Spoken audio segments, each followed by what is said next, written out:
Today, we are going to be talking about Solo, a Star Wars story. So stay tuned. Welcome to The Real Review.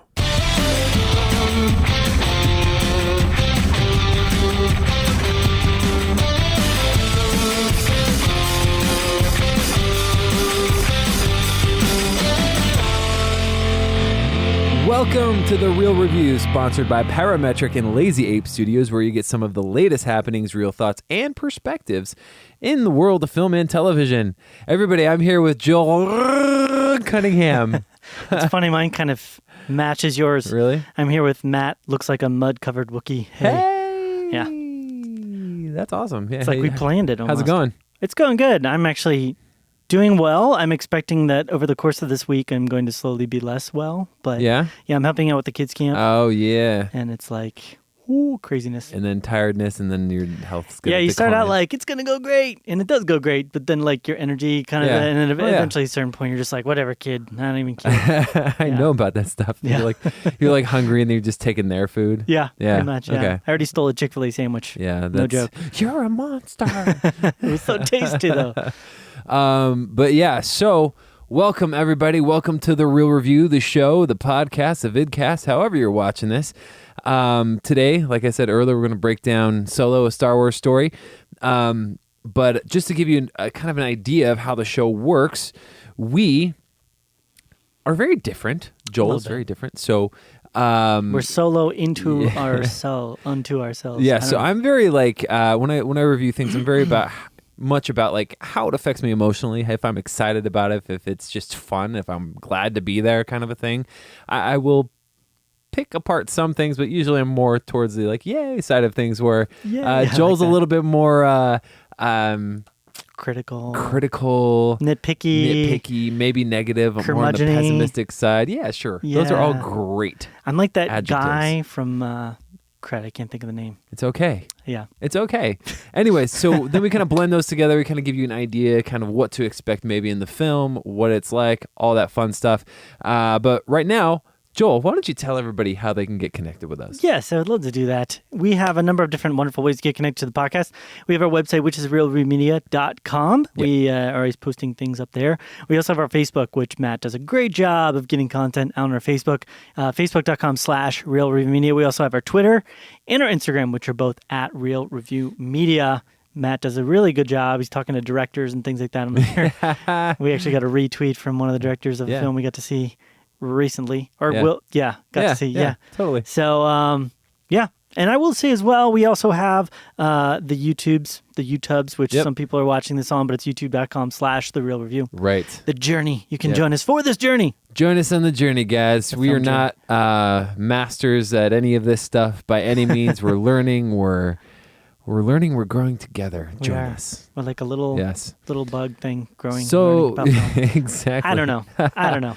So without further ado, let's dive into it. Let's get into Solo, a Star Wars story. Cool. Okay, so synopsis. Okay, during an adventure into the criminal underworld, Han Solo meets his future co-pilot Chewbacca and encounters Lando Calrissian years before joining the rebellion. Directed by Ron Howard / Lord Miller. What's that accent? I don't know. Chewbacca. I'm trying to do my best. Well, we're going to have to come up with a Williams. nickname for that guy. Trying to do my best Billy D. Williams. Oh, gotcha. Anyways, starring Alden Ehrenreich, Jonas Sudamari. He plays Chewbacca. He's great. Yeah. Anyways, Woody Harrelson, Emilia Clarke, Donald Glover, Thandie Newton, Phoebe Waller-Bridge, Paul Bettany, Jon Favreau, Aaron Kellyman, Linda Hunt. Yep. A bunch of people. Cool. So, there's no secret. There's a lot of controversy, a lot of just shakeups, a lot of craziness that went into the process of making this movie. For sure. Right? There was, directors getting multiple directors. basically leaving / getting fired 80% into the whole filming process. Like they were almost done. Yeah. Which is starting to become a bit of a common occurrence in these Star Wars films. They need to get that fixed. Yeah. I'm not blaming anyone, Kathleen Kennedy or Disney or what. I'm not blaming anybody, but it is odd that they've had this much of a turnover for directors. So, yeah. Which might be part of the reason why they JJ's back for the third of the sequel trilogy. It is true. For episode 9. Yeah. One of the things that's been interesting to me with these films is that they've given most of the Star Wars films to. They're not like stalwart directors. They're pretty relatively new. Like even JJ has done some great films. Don't get me wrong, but he's still considered pretty much a new director. I think he's probably been the most experienced out of the other ones. With Looper, you know what I mean? Rian Johnson was like the only movie that he really had whose name was Looper and Brick, but it wasn't as well known. So it's just interesting that they keep kind of giving these films to directors that, you know, Jon Favreau, they're talking about him coming in and doing one of these films as well. Well, he's doing the show, TV show. Yeah, he's doing the show. So it's like it's interesting. You would just expect maybe they would bring in some more kind of like stalwart. And maybe that's why they brought in Ron Howard, because he's definitely the most tenured. Yeah, and you could tell. I mean, although the film that we'll get into it had some things that I was just not a big fan of, it definitely felt like everything was where it needed to be. Yeah. You know? So overall, I enjoyed it. Okay. It wasn't great, but I thought it was good. Yeah. I was just kind of like, yeah, that was good, fun. My only problem with it is I kind of thought, like, I don't remember a lot of specifics. Like, it was kind of forgettable a little bit. I agree. But I enjoyed myself. There's a lot of little things in there for Star Wars nerds like myself to get excited about.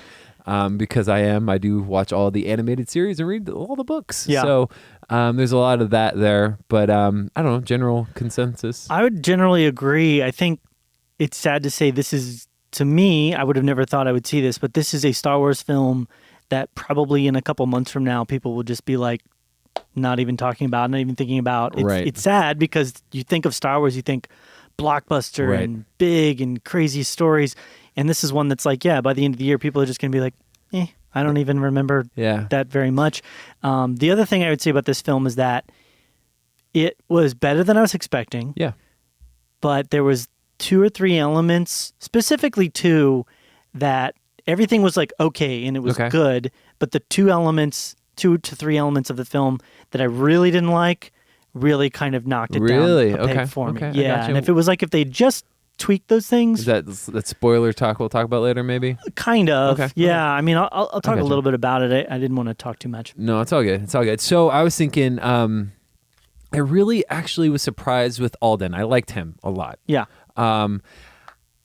Actually, I liked for what everybody had to do, I liked. And I've heard people say this before, and I typically agree. Emilia Clarke, outside of like the Daenerys role, I don't think has been like super great, but I thought she was okay in this movie. Yeah, she was fine to me. Yeah. One thing I really, really liked is they set it up a lot up front, but I really like the initial like relationship they set up between her and Alden. Yeah. I thought they set it up in kind of this like kind of cute, quirky, like, all right, this kind of like thing. Anyways, I don't want to ruin, I guess, relationship specifics, but anyways, I was like, oh, this is good. They kind of dive right into this, and they're setting it up, and they're kids, basically kind of a thing. So with that, I really like, but I think a lot of this movie is about Chewbacca and Han. That was a highlight. Yeah, they were better than I was expecting. Right, their relationship specifically was better than I was expecting that it might be. Yeah. My favorite part, I think, of this movie, not part, but aspect of it is how optimistic Han is. Because he's so optimistic, and because that's not how he is in the original trilogy. This takes place about 10 years before the events of A New Hope. Right. So, 13 years if you count from the beginning. So anyways, he's very like, I've got a good feeling about this. He's like kind of happy-go-lucky. He's laughing at a lot of stuff, like in the original trilogy, he's kind of like, I got a bad feeling about this, whatever, kind of like jaded and, stuff like that. Yeah. I really like that element. I was like, this is kind of cool. I like that. Yeah, I don't know. In the way it was shot, it was very fine. There wasn't anything like that I didn't like about the like directing or cinematography. I mean, Bradford Young was on it. He was a rival cinematography. But here's the problem is I think a lot of it came down to what they did for reshoots. Yeah. See, that was one of the areas I actually had issues with was the cinematography. Really? Okay. Yeah. Specifically, I can't show you, but if I had to, if I could, there was a number of shots that were really, really, to me, very underlit. Oh, okay. To the point where I couldn't even like make out certain people's faces at times. There was like a shot of Han. Like, what are you talking about? Like when they were walking there's a scene where they're like walking out of that big ship, like the party ship that they're at. Paul Bettany's. And literally can't make out Han's face at all. Really? And there was 3 or 4. Yeah, there was a couple shots when they were doing the battle. When they're spoiling it a little bit here, but when he like first encounters Woody's character, Beckett, I couldn't even make out who some of these people were. I didn't know who was fighting. It was very underlit. It was a dark. lot of times, and it might have just been the colorization that they were using too. The palette, it was very like blah, very flat. A lot of grays and browns and dark kind of colors. Which I don't usually expect from a Star Wars kind of film. Usually a lot of the Star Wars types of films have a lot of like pizzazz and lasers and spaceships and, Interesting. Yeah, to me. That's why he does that stuff. I don't know. I didn't even realize that. So I was like, oh, whatever. It took me a minute. Like I saw the first shot and something in the back of my head was like, was that underlit? I thought that was, and then like a couple more shots like that happened. I was like, yeah. Oh, okay. As far as the overall framing and the style of the shots, that was fine. Yeah. It was literally just the way they colored and the way they lighted. Interesting. And it actually ended up a couple times really taking me out of the movies because I was like, or the shots because I was like, it was disconnecting me. Huh. Okay. A little bit. Yeah. Didn't disconnect me. I don't know what happened, but it's all good. Yeah, I mean, as far as that, I like it. It was just kind of an adventure movie. I thought it started off a lot stronger than it ended, but see, I was the opposite. Really? Yeah, it actually started really kind of just blandly. Really, because I liked all that stuff, and then especially like there's like a heist that you see. I can't talk about without spoiling some of the aspects of it. But there's a heist scene that they show in the trailer with the train. Yeah, like I thought all that stuff was cool. Like his crew, that all the people that are in that scene. I was like, I thought it was kind of fun. I thought closer to the end when sort of everything sort of comes to a head with the different characters and what they're really planning and hoping in doing. Yeah, that's when things really started to become interesting to me. Okay. But I needed a twist like that, and some of the aspects needed to happen a bit earlier. Sure. Okay. There was, to me, even the relationship that we see between Emilia Clarke's character and Aiden's character in the film, Han and Kira. Sorry, Kira. I felt like that relationship didn't have quite enough depth for me because they set up that they have a relationship. You never see how that starts. You never see them growing up together, how they first fell in love. It's just like they're there, which these are kind of minor spoilers, but I'm just going to go for it. Not really. They're kind of in the trailer. Yeah. So it's okay. And then it's like nothing. And then it's just like boom, and then back together. Yeah. And it was like I needed a bit more substance. It's not that I didn't think they had on-screen chemistry. I thought they had fine on-screen chemistry. It was I needed more history and more like baggage in a sense to the relationship, more weight to it. And so I really didn't really care. It was almost like kind of like I'm just waiting to see the bad direction that this relationship ends up going in. Right. Okay. I got you. And so the other thing that kept it from being more interesting to me was there's at least 2 of the characters you just know, well, 3 of the characters are nothing really bad, significantly bad, except maybe emotional damage is going to happen to them. Right. Like Han's not going to die, Leno's not going to die. You know, there's a scene where and I made a joke out of this in the trailer where Chewie's like hanging out of the train thing and Han's like trying to pull him and then it jump cuts to like black and it's like, is Chewie gonna die? Like, it's like, that nothing. Chewie's gonna be fine, guys. Yeah, it's like, so it's kind of almost like I'm just waiting to see what bad things happen to the side characters. Yeah. And so because of those elements, and the last one, and I will say, we're getting into more negative stuff here, the big one that just constantly frustrated me, annoyed me throughout the entire movie was L3. Oh, really? I rank L3 as far as a character just slightly above Jar Jar Binks' territory. Oh my gosh. That's how annoying L3 was to me. It felt so indifferent. I couldn't tell. Robot. Yeah, well, it was indifference, but the annoyance of the self-righteous droid of like droid rights. And I didn't know if they were trying to make a parody of a droid that legitimately was pushing for droid rights. Right. Or if they were trying to make this like a serious issue in the film. It felt this like weird, and so I ended up feeling awkward anytime. I'm like, am I supposed to really? I could see that actually. Feel for the droid. I could see that. And then there's a couple descriptor type conversations she has specifically with Lando that it made me feel really awkward. And about Lando. Yeah, and I'm like, well, are you implying something here about? Yeah. And I'm like, I don't want to know that about Lando. I don't need to go there. There's definitely some interesting stuff there. Yeah, I guess I could see that. Yeah, that was a weird thing. Outside of that, I'm like, it was an okay movie. I prefer K2SO yeah. over L3. Yeah. K2SO was fine. Yeah, it was an okay movie. I think, I don't really have anything negative to say for me other than the fact that I don't know what it is about it that I felt like it's not as memorable as I wanted it to be. Right. I don't know. I don't have any like specific things other than I guess that L3 was a little annoying. Yeah. I'm telling you, I was just like, I don't want to spoil it yet, but yeah. Okay. But let's okay. So I guess I don't know. Is there anything specific to the negative side that you? I mean, those are the big three things? negatives. Okay. Yeah. I don't know. I guess some of the dialogue was a little bit on the nose for me. Okay. And you kind of knew. Yeah. There was one thing that I kind of feel like might be a negative. I'm not a huge fan. I could see how it works. It's kind of happens at the beginning. I can't say spoiler. Okay, we'll talk about it in a minute. Then. Well, and there was a huge reveal of sorts. That's not a spoiler, but there's a big kind of like, oh my, wow, kind of significant moment that happens in the movie. Depending upon how familiar you are with the Star Wars, where it's at with the different shows and everything. Canon, yeah. And the sad thing about it is like I could tell because they were setting this up for 3 films. He signed for 3 films, right? But everybody they really on were the franchise, hoping. So did Felicity, right? What's but her with face? the loose ends of some of this stuff, I could really tell that they were probably hoping to bust some more story out from this.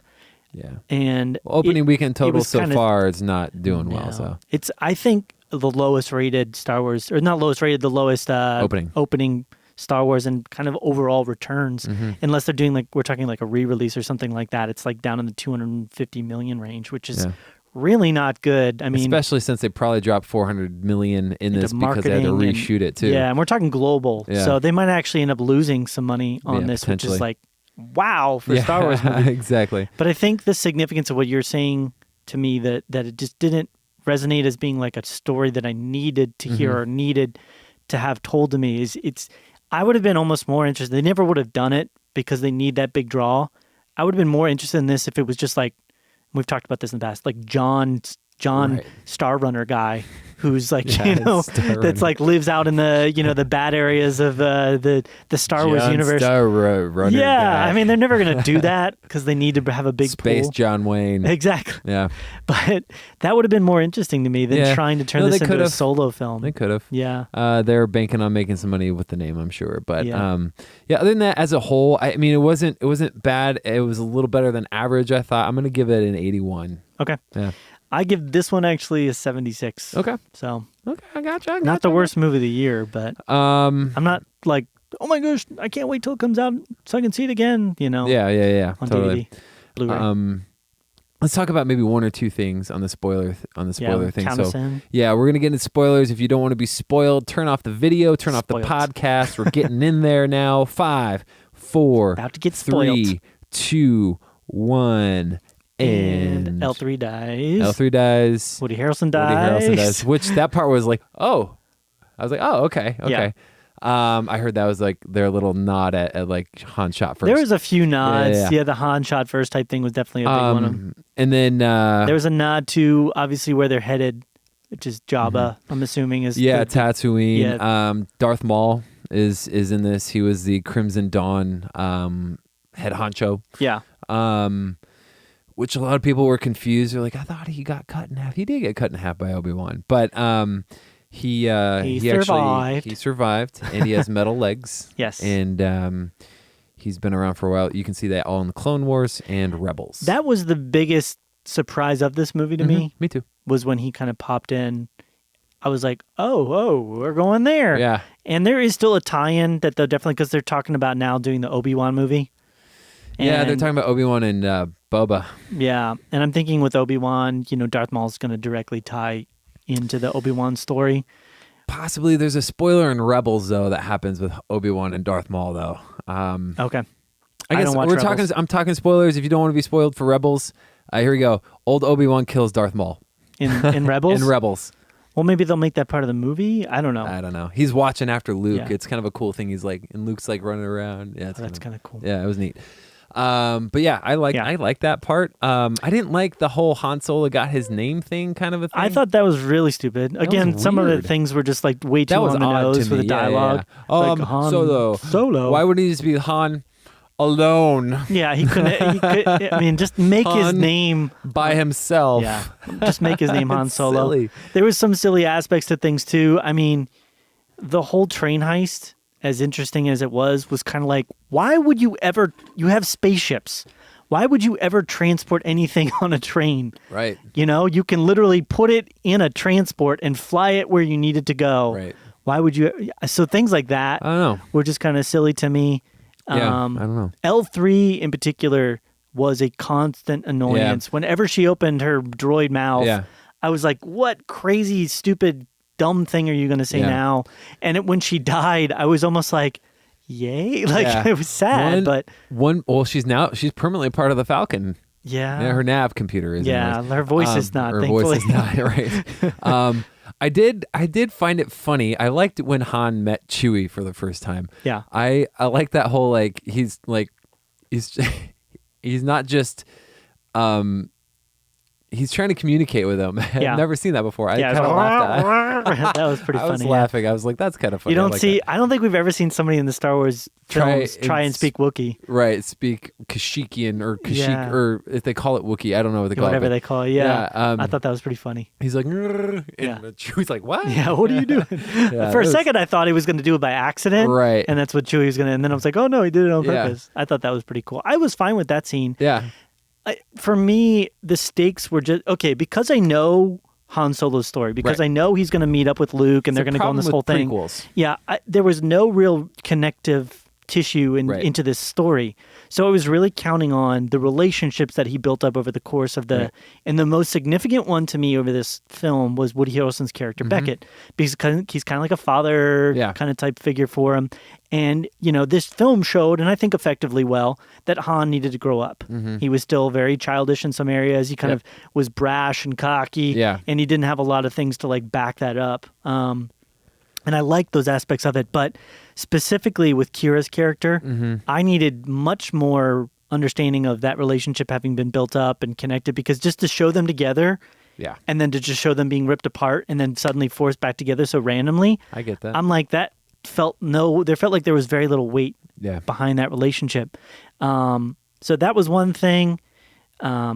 The twists at the end were probably the most interesting part. Yeah. As far as what Kira's real motivation was, then she's connected to the Sith. I was like, wow, that's kind of crazy. Yeah. That was kind of the biggest.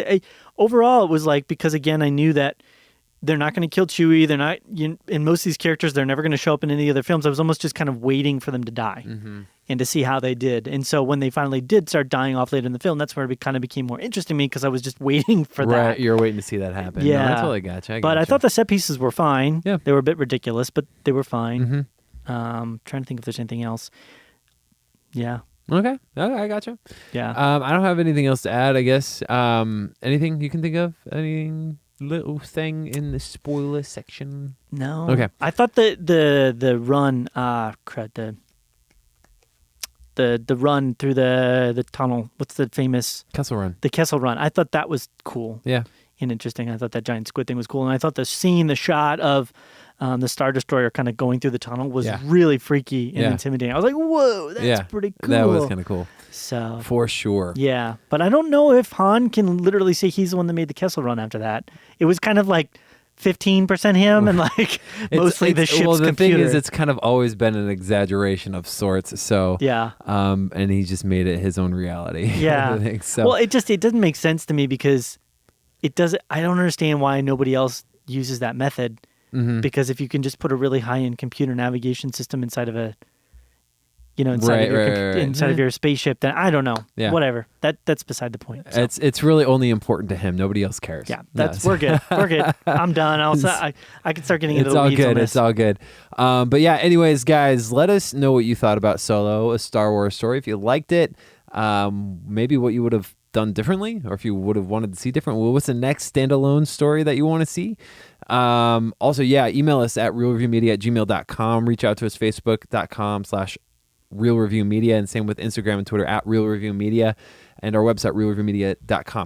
There it is. And let us know thoughts. If you have any questions, anything like that, definitely let us know. Anything else, Joel? I am good. Alrighty. Well, signing off. It's been real. It's been real.